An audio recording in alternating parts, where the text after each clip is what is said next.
Bab 306. Pertarungan Kucing 3.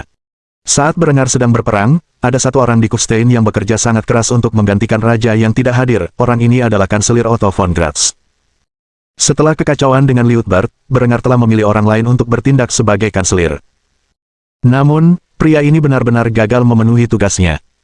Maka, ketika Berengar mengangkat pamannya, yang kelak menjadi ayah mertuanya, menjadi markes, ia juga memberinya jabatan kanselir, yang di kerajaan Berengar setara dengan wakil presiden. Otto telah bekerja di rumahnya di Graz selama masa jabatannya sebagai kanselir hingga saat ini, lagi pula, tidak banyak pekerjaan yang perlu dilakukan dalam posisi seperti itu. Kini setelah Berengar pergi berperang, kanselirlah yang bertugas untuk memerintah menggantikannya. Otto pun pergi ke Kufstein bersama Adela dan saat ini tinggal di sebuah kastil yang dibangun di dalam kota. Setiap hari Adela mengunjungi kastil Kufstein, tempat ia berinteraksi dengan rivalnya, Linde. Ia juga bermain dengan sahabat sekaligus sepupunya, Henrietta, yang baru saja menginjak remaja. Saat Adela sedang bertemu dengan Linde, kedua perempuan muda itu sedang berdiskusi serius setelah mereka berduaan untuk pertama kalinya setelah sekian lama. Raut wajah Adela tampak tenang saat ia mulai menegur Linde atas perilakunya yang mengakibatkan kelahiran anak lagi sebelum Adela sendiri sempat menikahi tunangannya. Kau tak bisa menahan diri, kan? Kau harus meyakinkan Berengar untuk memberimu anak lagi secepat ini, meskipun kau tahu masih ada beberapa tahun lagi sebelum kami menikah. Egois sekali kamu tahu itu, kan? Aku masih punya waktu beberapa bulan lagi sebelum bisa menikahi tunanganku, dan sementara itu, dia sudah memberimu 2 anak untuk kekasihnya. Apa kamu tahu betapa irinya aku? Berapa lama perang ini akan berlangsung? Bagaimana kalau dia tidak pulang selama 1 atau 2 tahun? Kalau begitu, saat aku menikah dengannya, anak-anakmu sudah berusia 5 dan 3 tahun. Bagaimana itu adil bagiku? Menanggapi pertanyaan-pertanyaan ini, Linde mengangkat kepalanya tinggi-tinggi. Ia sangat bangga dengan hubungannya dengan Berengar dan tidak merasa bersalah atas tindakannya. Melihat seringai puas di wajah Linde yang menawan, Adela mendesah pasrah sebelum meletakkan dahinya di telapak tangannya. Ia terdengar kelelahan saat mengakui kekalahannya. Terserahlah, itu masa lalu, yang perlu kukhawatirkan sekarang adalah Honoria, seberapa sering mereka berdua tidur bersama.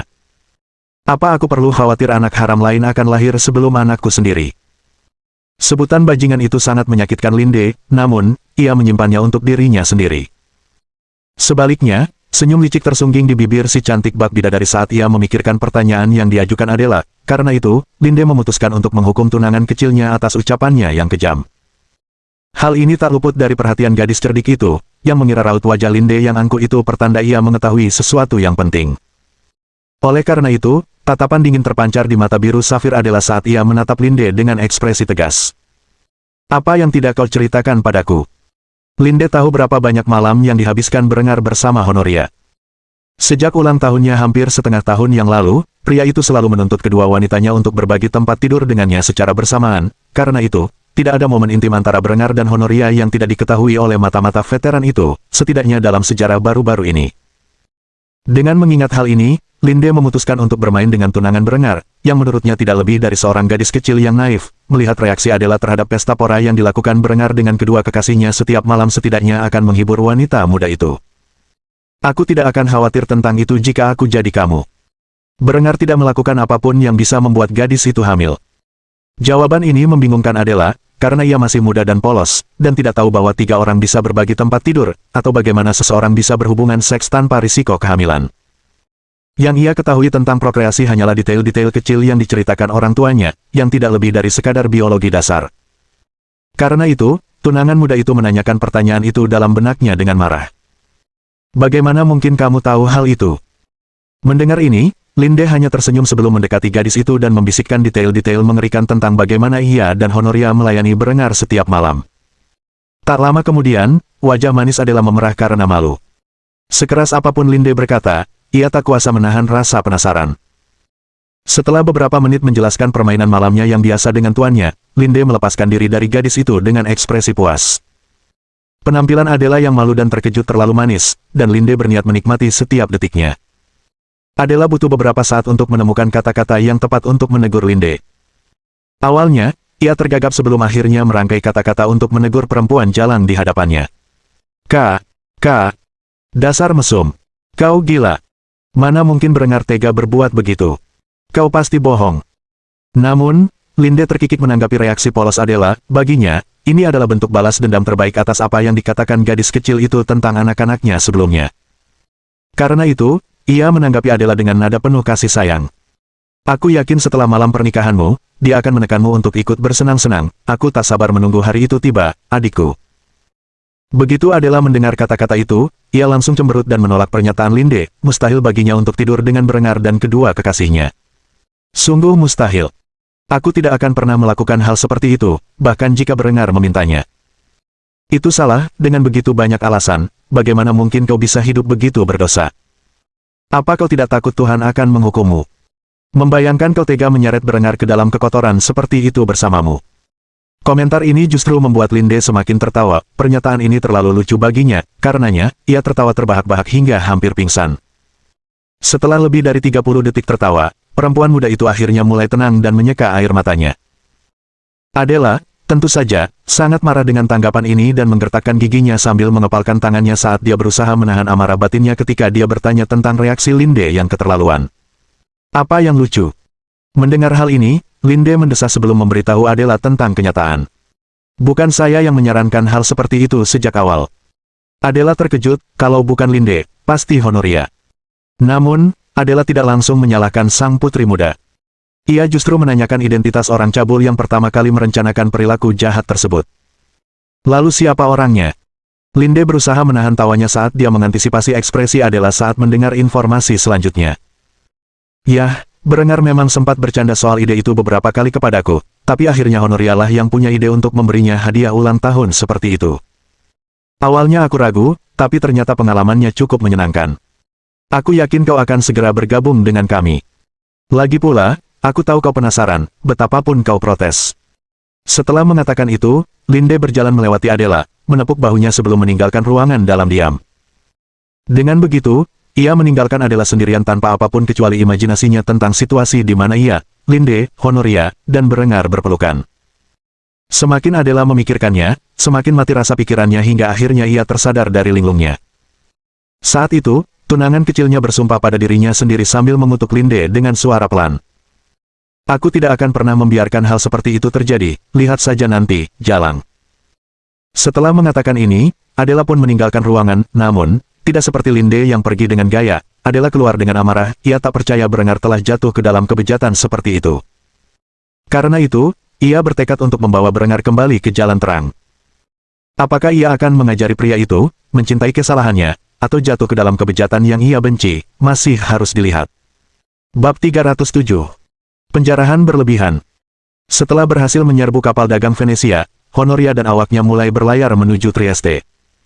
Austria tidak memiliki banyak garis pantai saat itu, dan Trieste telah menjadi pusat perdagangan. Kota ini juga merupakan kota dengan pelabuhan terbesar, karena di sana terdapat galangan kapal terpenting di Austria. Hasil tangkapan yang diperoleh kru balas dendam Honoria sangat besar. Mereka tidak hanya berhasil menjarah kekayaan yang diperoleh para pedagang dari perdagangan terakhir mereka dengan para pedagang Bizantium, tetapi mereka juga berhasil mendapatkan barang-barang mahal yang akan mereka bawa kembali ke Venesia. Selain itu, mereka berhasil mendapatkan beberapa tawanan untuk ditebus dan kembali ke Venesia. Jika Venesia menolak membayar tebusan, mereka akan menjual mereka kepada para pedagang budak di Konstantinopel untuk mendapatkan keuntungan. Bagaimanapun, para tawanan tetap bisa menghasilkan uang. Saat itu, Honoria sedang menikmati bir yang diberikan Berengar kepadanya, minuman standar yang disiapkan di atas kapal. Di tengah-tengah kamar kaptennya, ia berbaring di atas kasur bulu empuknya yang dilapisi kain sutra. Ia sangat menikmati kebebasan di lautan, dan ia tak henti-hentinya berterima kasih kepada Berengar atas impiannya. Satu-satunya hal yang ia sesali adalah kekasihnya pergi berperang sementara ia kembali ke perbatasan. Jika bukan karena itu, ia mungkin akan mampir ke Kufstein untuk bersenang-senang bersama Berengar dan Linde. Namun, pikiran Honoria tak bertahan lama karena ia mendengar ketukan di pintu, karena itu, ia bangkit dari tempat tidur dan berjalan menuju pintu. Setelah membukanya, ia melihat Elfrun berdiri di pintu masuk dengan ekspresi gembira. Sebelum Honoria sempat bertanya, Elfrun sudah membocorkan kabar tersebut. Kapten, kami telah menemukan sebuah kapal Genoa. Sepertinya itu karak. Apa perintah Anda? Mendengar adanya kapal dagang sebesar itu di dekatnya membuat Honoria tersenyum saat dia segera meletakkan birnya di lemari dan meraih baldriknya, yang berisi pistol dan pedangnya. Setelah menyampirkannya di bahunya, Honoria mengenakan topi kesatria yang diberikan Berengar padanya dan tersenyum sebelum memberikan perintahnya. Tentu saja kami akan menjarahnya. Dengan ini, kegembiraan Elfrun bertambah besar saat dia meraih 2 granat dari ikat pinggangnya dan menggosoknya dengan penuh harap. Saya tidak sabar untuk menggunakan benda-benda hebat ini. Melihat ekspresi imut di wajah gadis remaja itu saat ia berbicara tentang kekerasan, Honoria yang tampak bersih pun tersenyum. Karena itu, ia meraih gadis itu dan menjepitnya ke dadanya sebelum berseru. "Oh, Elfrun kecilku yang manis, kamu sungguh menggemaskan." Elfrun tak menolak pelukan itu dan mendekap dada Honoria bak anak kucing kecil yang lucu dengan senyum di wajahnya. Setelah beberapa saat, Honoria melepaskan gadis itu sebelum menyeretnya ke dek kapal sambil mulai meneriakkan perintah kepada para gadis nakalnya. "Bersiaplah untuk bertempur. Kita akan merebut karak ini." Setelah mengatakan itu, para gadis di kapal mulai bersorak sambil mengisi senjata mereka. Tak lama kemudian, Slope of War, kapal privat Honorai, berhasil menyusul karak Genoa. Dengan mengingat hal ini, Honoria segera memberi perintah ketika mereka berhasil memasuki lapangan tembak. Tembak sesuka hati. Begitu Honoria memberi perintah ini, meriam-meriam panjang seberat 18 pon langsung menembaki karak dengan tembakan kerasnya.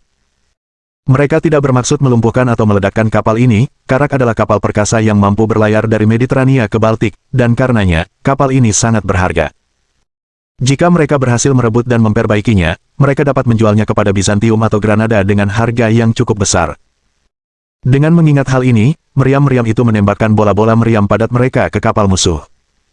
Sebelum pasukan Genoa sempat bereaksi, mereka mendapati diri mereka hancur berkeping-keping. Setelah tembakan pertama 10 bola meriam diarahkan ke sasaran, kru Honoria segera mengisi ulang meriam sebelum kembali menembakkan proyektil. Dengan setiap tembakan meriam, sedikit demi sedikit bagian karak terkikis, dan para pelaut Genoa terpaksa membuang air yang naik ke dalam kapal mereka. Masalah ini tidak dialami kapal Honoria karena segel kedap air yang dibuat dari lambung baja galvanis. Karak hampir tidak berdaya menghadapi tembakan meriam yang dipaksakan oleh kapal Honoria, lagi pula, ia sama sekali tidak memiliki senjata ofensif, selain beberapa busur silang yang digunakan oleh para pelaut. Sekitar 50 pelaut di kapal Genoa menembakkan panah otomatis mereka ke arah musuh, tetapi Honoria dan para gadisnya terlindungi dengan baik oleh perlindungan lambung kapal. Oleh karena itu, para wanita di kapal pembalasan Honoria menembakkan senapan batu api mereka berulang kali ke arah para pelaut musuh. Kecepatan tembak, jangkauan efektif, dan kerusakan yang dihasilkan senjata-senjata ini jauh lebih unggul daripada busur silang yang digunakan para pelaut Genoa. Tak lama kemudian, separuh pelaut Genoa tewas, dan mereka mulai mengibarkan bendera putih. Setelah aksi ini selesai, mereka melucuti senjata mereka, dan kru Honoria menurunkan papan-papan, lalu mereka segera naik ke kapal. Setelah itu, mereka mulai menahan para pelaut Genoa yang masih hidup. Awak karak terkejut melihat bahwa para bajak laut yang menyerang mereka semuanya perempuan. Karena itu, kapten kapal mulai membentak para gadis yang telah menyerang kapalnya. "Siapa di antara kalian jalang yang memimpin?" Saat ia mengatakan ini, Honoria muncul di hadapannya dengan seringai kejam di wajahnya.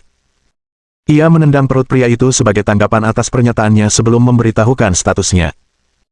"Saya Kapten Valeria Zonara, seorang privateer yang diberi lisensi oleh kerajaan Austria untuk melawan musuh-musuh yang mulia Raja Berengar, hormatilah saya." Pria itu baru saja mulai pulih dari reaksi kerasnya ketika dia meludah ke tanah sebelum mengumpat wanita itu lebih lanjut. "Orang Austria sialan. Sekarang mereka punya perempuan yang melakukan pekerjaan kotor mereka, kalian orang barbar sialan, harusnya kalian tahu tempat kalian." Honoria melotot tajam ke arah kapten kapal Genoa. Para pelaut itu tidak punya rasa hormat terhadap wanita atau rakyat Berengar, dan karena itu, mereka perlu diberi pelajaran. Oleh karena itu, sebuah ide jahat terbentuk di benak sang putri saat ia meneriakkan perintahnya. "Elfrun!" Mendengar itu, gadis kecil itu langsung melompat dari tempatnya dan memberi hormat kepada Honoria. "Ya, Kapten." Senyum nakal terbentuk di wajah Honoria yang bersih tanpa noda saat dia menanyakan pertanyaan yang ada dalam benaknya kepada Elfrun. "Apakah menurutmu ada granat yang bisa masuk ke mulut pria ini?" Elfrun berubah dari kaget menjadi gembira saat ia membalas senyum jahat Honoria sebelum merogoh sakunya. Saat merogoh saku, ia menemukan bola baja kecil berisi bubuk peledak dan sumbu. Begitu ia mengeluarkan alat peledak kecil itu, gadis kecil itu melompat kegirangan sambil berjalan menghampiri Kapten Genoa dan memasukkan granat ke mulutnya dengan sumbunya masih tertancap.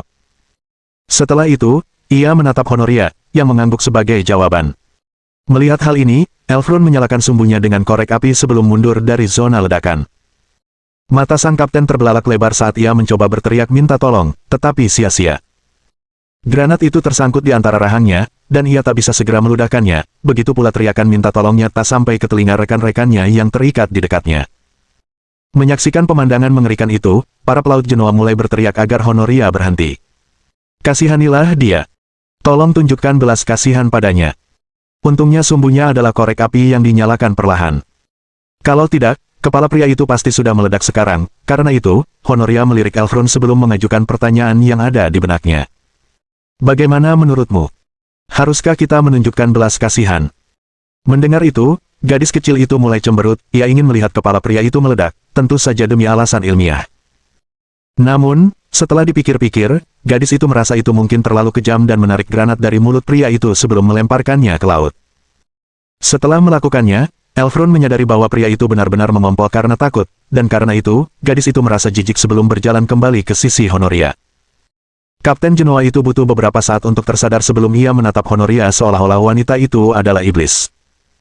Saat dia menatap gadis cantik asing itu, senyum jahat mengembang di wajahnya sebelum dia mencondongkan tubuh dan berbisik padanya. Panggil aku jalan lagi, dan aku janji lain kali aku akan melakukannya, kau mengerti. Kapten Genoa menggigil saat mengangguk tanpa suara ke arah wanita iblis di depannya. Setelah itu, Honoria memanggil krunya.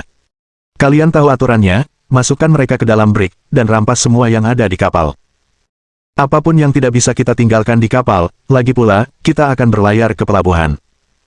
Setelah itu, para gadis segera bekerja, mengunci para tahanan dan membagikan barang-barang. Tak lama kemudian, kedua kapal berlayar berdampingan oleh awak Honoria dalam perjalanan mereka ke Trieste. Keuntungan yang mereka peroleh hari itu sangat besar, satu hal yang pasti, Honoria dan awaknya akan makan enak malam ini. Bab 308. Kekaisaran Romawi Suci menanggapi. Di dalam kota Firenze, para doge Venesia dan Genoa berlutut di hadapan Kaisar Romawi Suci. Kaisar Balsamo Corsini sangat murka setelah serangan pendahuluan yang dilakukan Berengar terhadap dua pengikutnya yang paling kuat. Hancurnya sebagian besar angkatan laut Genoa dan Venesia merupakan pukulan telak bagi kekuatan kekaisaran, tidak hanya dalam perang melawan Austria tetapi juga di seluruh Mediterania. Selain itu, Berengar secara terbuka telah memberi izin kepada bajak laut, atau privateer sebagaimana ia menyebutnya, untuk menyerang sisa-sisa kapal kekaisaran yang tersisa. Dengan pemikiran ini, Kaisar memanggil kedua bawahannya ke ibu kota kekaisaran saat ini dengan tujuan melihat bagaimana krisis yang mereka alami dapat diatasi. Doge Venesia adalah orang pertama yang mengungkapkan pendapatnya. 3/4 angkatan laut saya hancur dalam serangan di pelabuhan saya, bersama dengan lebih dari separuh armada dagang saya. Serangan itu telah menghancurkan dermaga itu sendiri, karena itu, Venesia tidak dapat lagi menerima perdagangan melalui laut tanpa pelabuhan. Seandainya itu belum cukup buruk, galangan kapal kami hancur, dan pabrik-pabrik kami telah menjadi puing-puing. Karena itu, kami tidak dapat membangun kapal baru untuk entah sampai kapan. Wajah Doge Venesia memerah karena marah, dan tinjunya mengepal saat ia meneriakkan kata-kata ini kepada Kaisar. Serangan itu cepat dan tak terduga. Berengar sengaja mengirim agen Swiss tanpa kuda untuk menyampaikan berita kemerdekaan Austria kepada Kaisar. Dalam waktu yang dibutuhkan pria itu untuk mencapai Florence, Berengar telah melancarkan serangan pendahuluan ke Venesia dan Genoa, serta mengumpulkan pasukan di perbatasan Italia. Dampak dari serangan-serangan ini telah sangat mengurangi kemampuan kekaisaran untuk berperang di laut. Doge Genoa tidak berada dalam kondisi yang lebih baik, meskipun demikian, tidak seperti mitranya dari Venesia, ia tetap tenang dan kalem saat memberitahu Kaisar tentang kekalahan Genoa. Kita berada dalam situasi yang serupa, 80% armada kita kini terdampar di dasar Laut Liguria, pelabuhan kita tak ada lagi, dan kemampuan kita untuk memproduksi kapal baru telah lumpuh. Kita bahkan tak mampu memperbaiki kapal-kapal yang tersisa. Harus saya akui, Yang Mulia, kita kurang siap menghadapi angkatan laut Austria di laut. Kaisar mengerutkan kening ketika mendengar ini dan mengetuk-ngetuk sandaran lengannya berulang kali saat suara itu bergema di ruang singgasana yang tadinya sunyi. Ia tak percaya serangan seperti itu telah terjadi, bukan hanya itu, tetapi Austria kini sedang mengepung Verona sementara ia berbicara kepada para vasalnya. Akhirnya, Kaisar menenangkan pikirannya sebelum mengajukan pertanyaan yang ada di benaknya. Berapa banyak kapal yang masih kita miliki? Doge Genoa dan Doge Venesia saling berpandangan sebelum Doge Genoa menjawab pertanyaan Kaisar. Kurang dari 300, Yang Mulia. Kaisar mendesah mendengar hal ini, jika memang demikian, maka kekaisaran secara keseluruhan memiliki sekitar 300 hingga 400 kapal yang siap tempur. Kerugian yang mereka derita dalam serangan mendadak Berengar merupakan bencana yang tak terelakkan. Karena itu, Kaisar mengajukan pertanyaan berikut dalam benaknya. Berapa banyak kapal yang dimiliki Austria? Doge Venesia adalah orang yang berbicara saat ia memberikan perkiraan kasar tentang kekuatan Angkatan Laut Austria. Di Angkatan Laut mereka, sekitar 75. Namun, tampaknya ada juga setengah lusin kapal perang bayaran yang menyerang kapal dagang kekaisaran manapun yang bisa mereka tangkap. Jadi totalnya mendekati 80. Masalahnya, kapal-kapal Austria lebih besar dan membawa jauh lebih banyak meriam. Kita tidak tahu jumlah pastinya, tetapi mereka seharusnya memiliki ribuan meriam di sekitar 80 kapal mereka. Kaisar mencengkeram sandaran lengannya erat-erat ketika mendengar laporan ini. Ia menggertakkan gigi sambil berusaha menahan amarahnya. Akhirnya, ia menenangkan diri sebelum menanyakan informasi tentang daya tembak armada mereka yang tersisa. Dan tolong beritahu, berapa banyak meriam yang kita miliki di kapal kita. Doge Venesia dan Doge Genoa saling berpandangan dengan ketakutan di mata mereka. Kedua pria itu takut untuk menjawab pertanyaan. Akhirnya, Doge Genoa mengumpulkan keberanian untuk mengungkapkan kebenaran masalah tersebut kepada Kaisar yang sudah gelisah. Totalnya kurang dari 1.500. Austria mungkin memiliki lebih sedikit kapal daripada kita, tetapi daya tembak dan kecepatan mereka jauh lebih unggul daripada kita. Berhadapan langsung dengan mereka sama saja dengan bunuh diri. Ini bukanlah kabar yang ingin didengar Kaisar. Namun, kabar itu nyata, dan ia terpaksa menghadapinya. Karenanya, Kaisar menghela napas berat sambil meletakkan wajahnya di telapak tangannya, berusaha keras menemukan solusi atas krisis yang mereka hadapi. Seberapa besar kemungkinan kita bisa menyerang pelayaran mereka? Jika kita bisa membalas budi dan melumpuhkan perekonomian mereka, tentu saja kita bisa membalikkan keadaan perang. Menanggapi pertanyaan ini, Doge Venesia jauh dari tenang dalam masalah ini karena ia langsung menolak kelayakan gagasan tersebut. Mustahil. Kapal-kapal dagang Austria melaju dengan kecepatan luar biasa, kecepatan mereka hampir 3 kali lipat kecepatan kapal kita. Tidak ada metode yang layak yang bisa kita gunakan untuk mengejar mereka secara efektif. Mendengar hal ini, Balsamo mulai menggertakkan giginya karena kesal, sepertinya ia sudah kehabisan pilihan saat itu. Namun, ia menolak mentah-mentah untuk meninggalkan aspek Angkatan Laut dalam peperangan melawan Austria, dan karena itu, ia mulai meminta saran dari 2 pakar Angkatan Laut di ruangan itu. Katakan padaku, bagaimana menurutmu cara paling efektif untuk memanfaatkan kekuatan Angkatan Laut kita yang tersisa? Dengan mengatakan ini, Doge Genoa segera memaparkan apa yang dia yakini sebagai penggunaan kapal mereka yang paling efisien. Kita harus menggunakan kapal-kapal Angkatan Laut kita yang tersisa sebagai pengawal kapal-kapal dagang kita. Dengan begitu banyaknya kapal perang yang melindungi armada dagang kita, para perompak Austria harus berpikir 2 kali untuk menyerang mereka. Mendengar ini, Doge Venesia mengangguk sambil menyuarakan dukungannya terhadap rencana yang diusulkan. Jika kita tidak bisa melindungi para pedagang kita, ekonomi kita akan hancur, dan kita tidak akan mampu mempertahankan upaya perang melawan Austria. Saya mendukung rencana aksi rekan saya dari Genoa. Kemungkinan besar, ini pertama kalinya kedua pria ini sepakat dalam hal apapun, dan karenanya, Kaisar cukup terkejut. Oleh karena itu, ia menghela napas berat sebelum mengambil keputusan. Kalau begitu, kami akan melakukan apa yang kau sarankan. Aku ingin melihat seberapa berani para perompak ini saat pengawalan Angkatan Laut melindungi armada niaga kita. Setelah itu, kedua doge menganggukkan kepala dengan tekad bulat. Mereka akan segera menyampaikan perintah kepada kapal perang mereka yang tersisa untuk melindungi konvoi pedagang dengan segala cara. Oleh karena itu, Kaisar membubarkan kedua vasalnya agar mereka dapat melakukan persiapan yang diperlukan. Adapun Kaisar, ia mendesah berat sambil memikirkan berbagai masalah dalam perang kemerdekaan Austria. Saat ia sedang merajuk dalam pikirannya, seorang jenderal datang dan menyerahkan laporan dari medan perang di Konfederasi Swiss kepada Kaisar. Saat Kaisar selesai membaca laporan itu, dia merobeknya karena marah dan menegur jenderal dengan keras. Kabupaten Chur menyerah tanpa perlawanan. Kegilaan apa ini? Sang jenderal menundukkan kepalanya dengan hormat saat ia mencoba menenangkan Kaisar yang murka. Yang mulia, wilayah Chur adalah pusat pemikiran reformis. Saya sama sekali tidak terkejut mereka membelot ke arah Brengar. Jika hal ini terjadi di Chur, hal ini bisa menjadi kenyataan potensial di wilayah lain di kekaisaran yang telah mulai merangkul reformasi Jerman. Sang Kaisar berusaha keras untuk mempertahankan harga dirinya saat mendengar pernyataan ini dan akhirnya gagal melakukannya saat ia menyerang jenderalnya. Dasar para bidah terkutuk. Fakta bahwa kalian menyebut mereka reformis menunjukkan di mana letak kesetiaan kalian sebenarnya. Enyahlah dari hadapanku sebelum aku mengeksekusi kalian. Sang jenderal terkejut melihat Kaisar bertindak seperti itu. Dia sama sekali tidak menyadari percakapan yang baru saja terjadi dan tidak tahu bahwa berita buruk yang dibawanya kepada Kaisar hanyalah bonus tambahan. Meskipun ia merasa ragu atas perlakuan buruk yang diterimanya, ia hanya membungkuk hormat menanggapi permintaan Kaisar. Setelah kepergiannya, sang jenderal meninggalkan pesan tersebut. Pada akhirnya, Kaisar ditinggalkan sendirian, bergejolak dalam amarahnya, sementara dunianya mulai runtuh di sekelilingnya.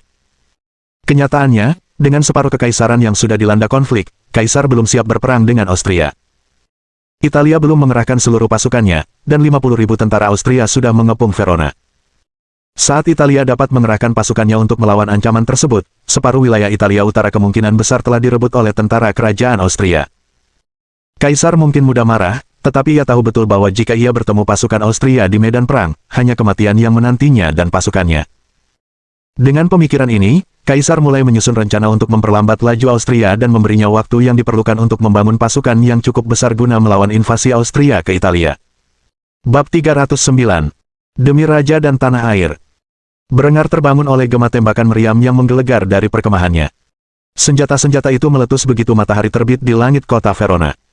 Dalam pasukannya yang berkekuatan 50.000 orang, Berengar memiliki 3 brigade khusus artileri yang beranggotakan 12.000 orang dan 210 meriam lapangan. Jika seluruh pasukannya diperhitungkan, Berengar memiliki total 5 brigade artileri, 2 diantaranya saat ini berada di Konfederasi Swiss bersama Adelbrand dan seluruh pasukannya. Dari 75.000 prajurit, 20.000 diantaranya didedikasikan untuk artileri. Sementara itu, 55.000 sisanya merupakan gabungan infanteri dan kavaleri. Artinya, Berengar memiliki total 350 artileri di seluruh pasukannya, yang sebagian besar berupa 1.417 meriam 12 pon. Dengan 210 meriam yang dikerahkan di pasukan Berengar saat itu, yang memiliki laju tembakan 1 peluru per menit, ia mampu membombardir suatu wilayah dengan 12.600 peluru peledak dalam 1 jam.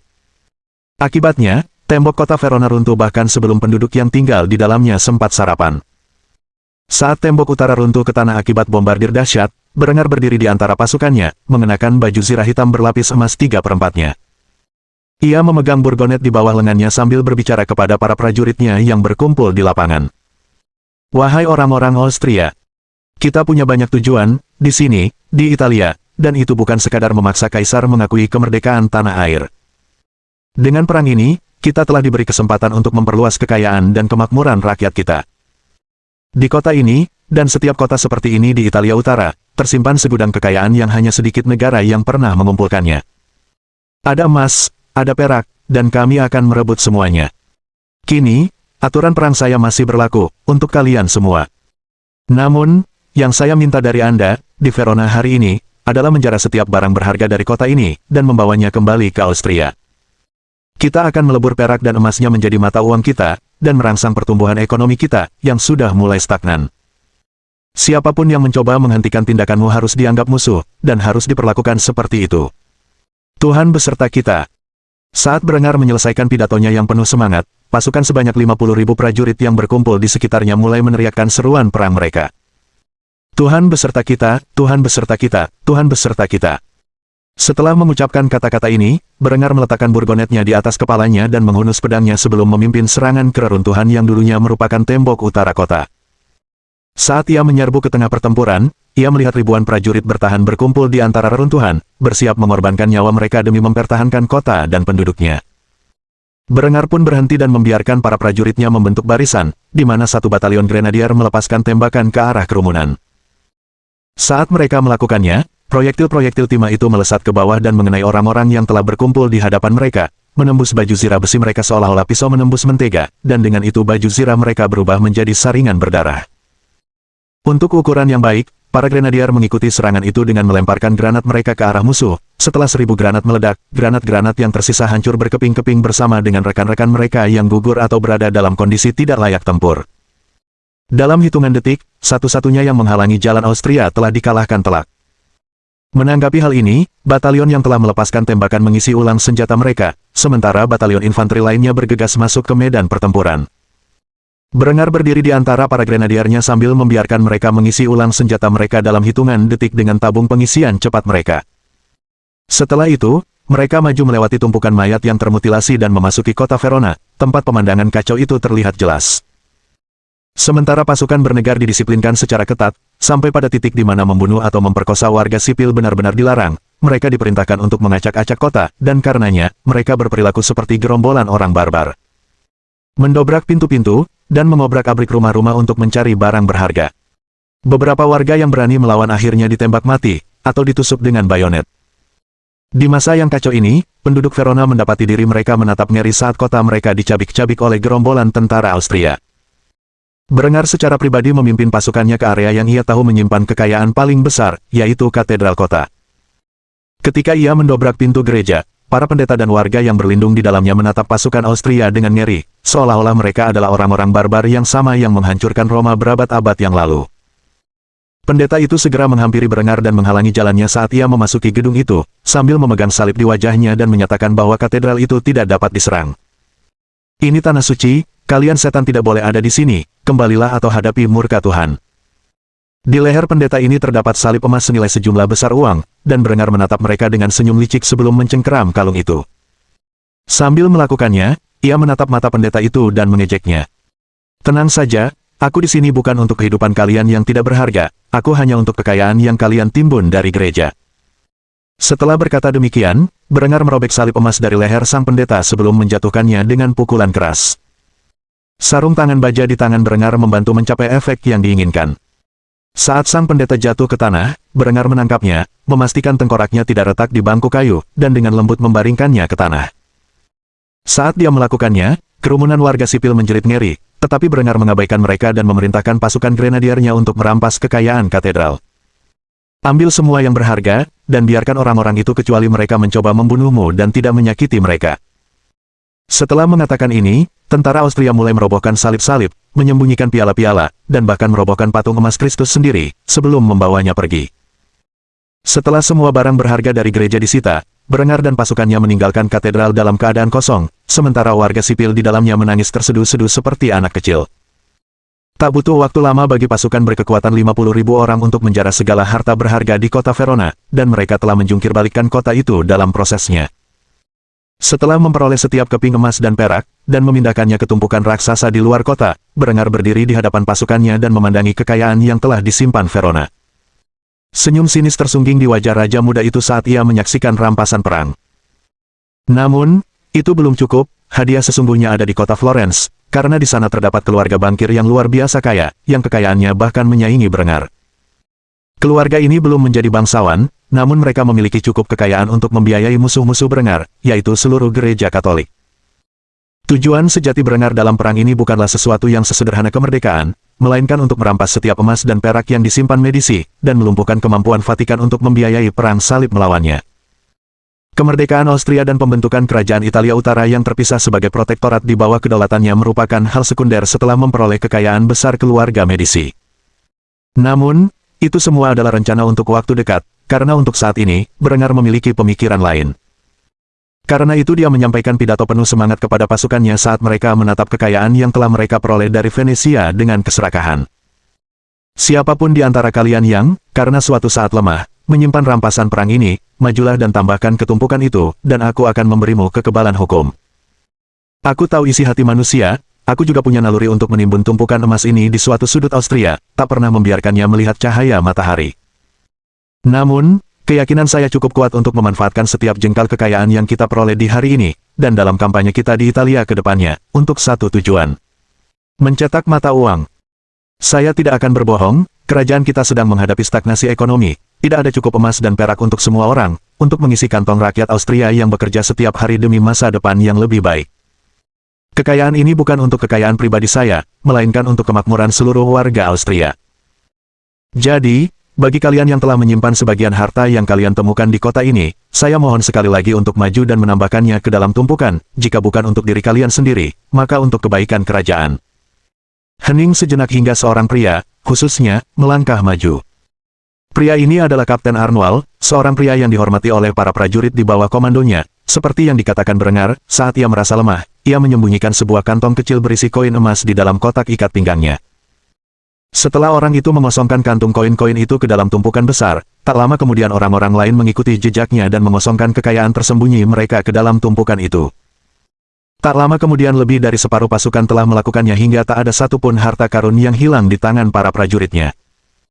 Saat Berengar melihat ini, dia menganggukkan kepalanya dan tersenyum kepada anak buahnya, sambil berbuat demikian dia mengucapkan sumpah yang sungguh-sungguh kepada mereka. Demi kesetiaan dan keyakinan kalian pada tanah air, aku berjanji di hari ini, setiap jengkal harta ini akan digunakan untuk berinvestasi bagi masa depan kerajaan Austria. Dengan harta ini, kalian dan keluarga kalian akan meraih kemakmuran yang lebih besar.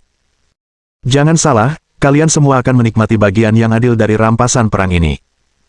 Setelah mengatakan ini, Arnwald memberi hormat kepada Berengar dan menyuarakan nyanyiannya. Untuk raja dan tanah air.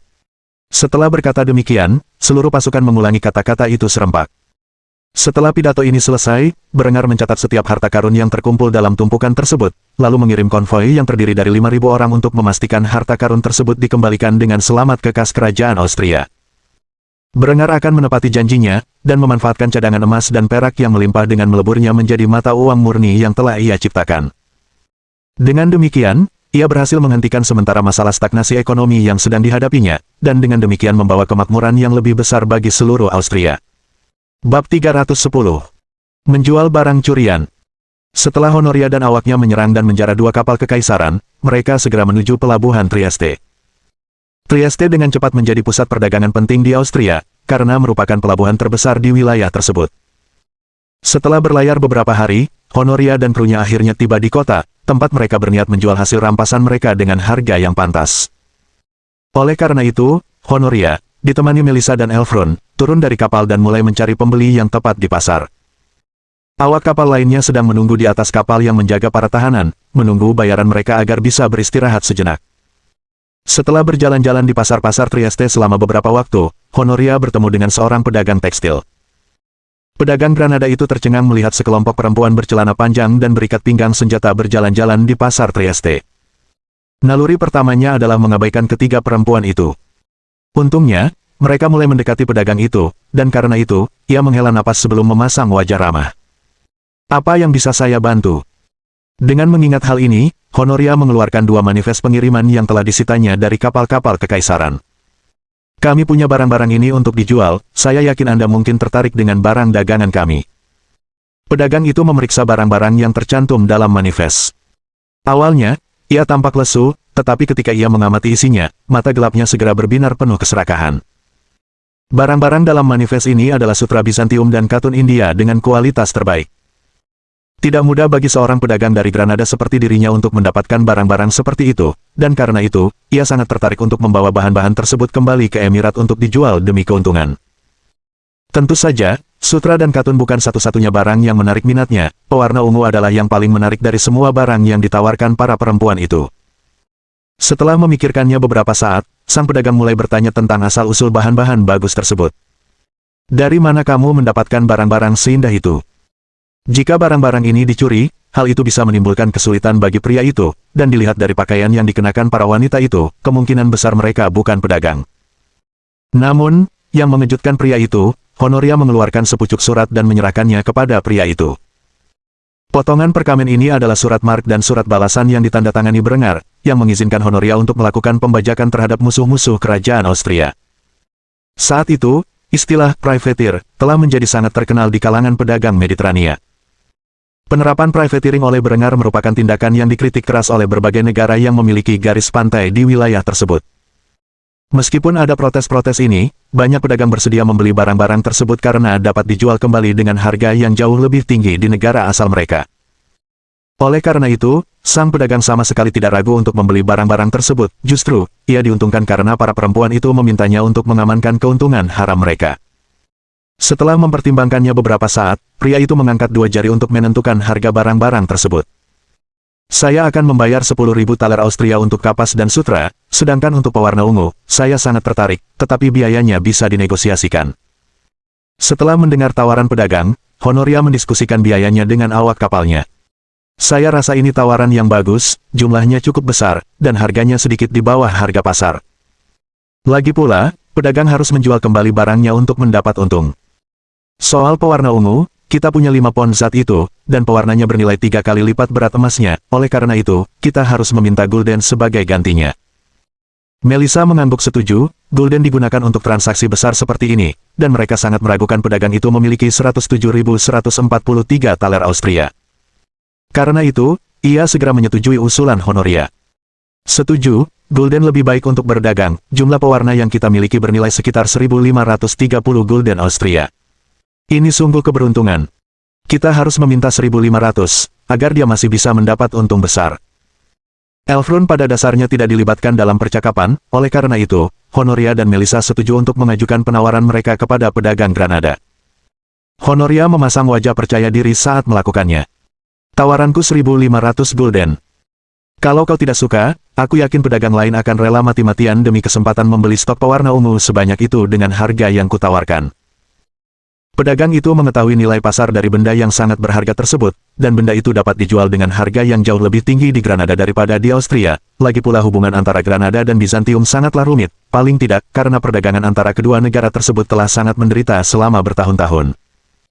Baiklah, kalau kalian mau memindahkan bahan-bahannya ke kapalku, aku akan menemui kalian di sana dengan uang yang dijanjikan.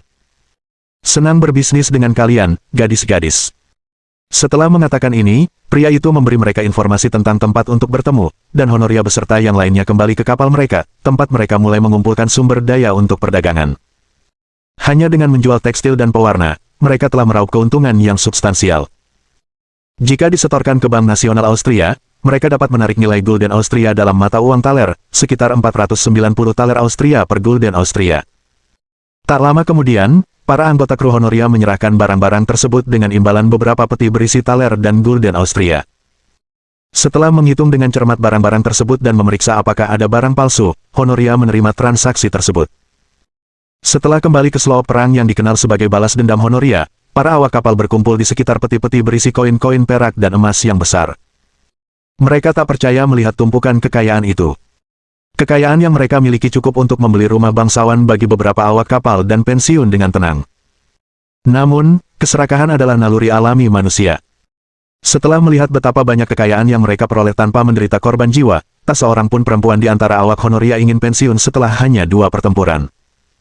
Perak dan emas memiliki efek yang tidak wajar pada pikiran manusia, baik pria maupun wanita rela menusuk saudara mereka dari belakang demi mendapatkan lebih banyak zat tersebut. Namun, alih-alih saling bermusuhan, para wanita ini justru ingin menyerang para pedagang kekaisaran Romawi suci. Merenungkan keinginannya sendiri untuk melakukan hal itu, Honoria memutuskan untuk menyampaikan pidato kepada krunya. Kami akan membagi kekayaan yang kami peroleh kepada setiap anggota kru secara merata. Kami semua adalah satu keluarga di kapal Honoria Srevenge, dan karenanya kami akan membagi kekayaan kami secara merata. Anda boleh melakukan apapun yang Anda inginkan terkait kekayaan Anda. Namun, saya akan menyetorkan bagian saya ke Bank Nasional Austria di bawah rekening atas nama saya, dan saya menyarankan Anda untuk melakukan hal yang sama. Jauh lebih aman di bawah perlindungan mahkota Austria daripada disembunyikan di suatu sudut dunia yang jauh. Setelah mengatakan ini, tak seorang pun perempuan di antara para awak kapal yang berkumpul dapat membantah kata-kata Honoria. Mereka adalah bajak laut yang memiliki lisensi dari kerajaan Austria dan mendapatkan perlindungan hukum dalam hal itu. Mereka bukan bajak laut biasa, sehingga mereka tidak perlu khawatir aset mereka akan disita oleh pemerintah. Tak lama kemudian, Honoria dan awaknya telah menjual semua barang dagangan mereka, termasuk karak yang mereka peroleh dari para pedagang Genoa, dan berhasil mengumpulkan kekayaan yang substansial dalam pelayaran pertama mereka. Dengan tekad ini, Honoria menepati janjinya dan membagi hasil penjualan secara merata di antara para awak kapalnya. Inilah hasil dari penjarahan pertama dari serangkaian penjarahan yang akan dilakukan para gadis pembalasan Honoria selama Perang Kemerdekaan Austria. Mohon dukungan dari omom ante-ante sekalian, buat subscribe atau sharekan novel Mimin ke Facebook kalian, agar channel Mimin bisa terus berkembang.